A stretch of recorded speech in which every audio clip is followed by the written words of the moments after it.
सोचिए, एक माता पिता के लिए उनकी जिंदगी का सबसे बड़ा डर क्या होता है? यही ना कि उनके बच्चे को कोई खरोच भी आ जाए। एक माँ जो अपने बच्चे को 9 महीने अपनी कोख में रखती है। एक पिता जो अपने बच्चे के सपनों के लिए अपनी पूरी दुनिया दांव पर लगा देता है।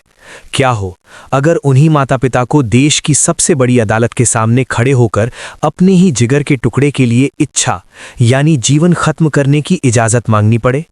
ये सुनने में किसी डरावने सपने जैसा लगता है, लेकिन ये कोई कहानी नहीं है। ये कड़वा सच है जिसने सुप्रीम कोर्ट के जजों की आंखों में भी आंसू ला दिए। 13 साल का एक ऐसा अंतहीन दर्द जहां सांसें तो चल रही थीं, लेकिन जिंदगी कहीं पीछे छूट गई थी। आज की इस डॉक्यूमेंट्री में हम उस केस की गहराई में जाएंगे जिसने पूरे देश को झकझोर कर रख दिया है। ये कहानी है हरीश राणा की और उनके परिवार के उस संघर्ष की जिसने भारत के इतिहास में सम्मान के साथ विदाई का एक नया अध्याय लिखा है। ये मामला सिर्फ एक कानूनी लड़ाई का नहीं है, बल्कि इंसानी जज्बातों, मेडिकल साइंस की हदों और हमारे संविधान के सबसे अहम हिस्से आर्टिकल 21 का है। हरीश राणा एक हंसता खेलता होनहार लड़का, अपने मम्मी पापा का सनशाइन, जिसकी आंखों में भविष्य के अनगिनत सपने टिमटिमाते थे। हरीश चंडीगढ़ यूनिवर्सिटी में सिविल इंजीनियरिंग का छात्र था, जो अपनी क्लास का टॉपर था। वो पहले ही 2 बड़े कंपटीशन जीत चुका था और पंजाब यूनिवर्सिटी में अपने तीसरे कंपटीशन की तैयारी कर रहा था। फिटनेस का दीवाना और पढ़ाई में अव्वल, सब कुछ बिल्कुल परफेक्ट चल रहा था। गाजियाबाद का रहने वाला ये परिवार अपने बेटे की कामयाबी पर फूला नहीं समाता था। पिता अशोक राणा और उनकी पत्नी ने अपनी सारी उम्मीदें अपने बेटे से जोड़ रखी थीं। चंडीगढ़ जैसे शहर में रहकर पढ़ाई करना और टॉप करना दिखाता है कि हरीश अपने फ्यूचर को लेकर कितना फोकस था। वो एक साधारण परिवार से आता था, जहां माता पिता अपनी खुशियों को दरकिनार करके बच्चे की हर जरूरत पूरी करते हैं। और हरीश भी इस बात को जानता था, लेकिन किस्मत को कुछ और ही मंजूर था, क्योंकि जिंदगी और अनहोनी के बीच सिर्फ एक पल का फासला होता है। तारीख थी 20 अगस्त 2013। दिन था मंगलवार और पूरे देश में रक्षाबंधन का त्योहार मनाया जा रहा था।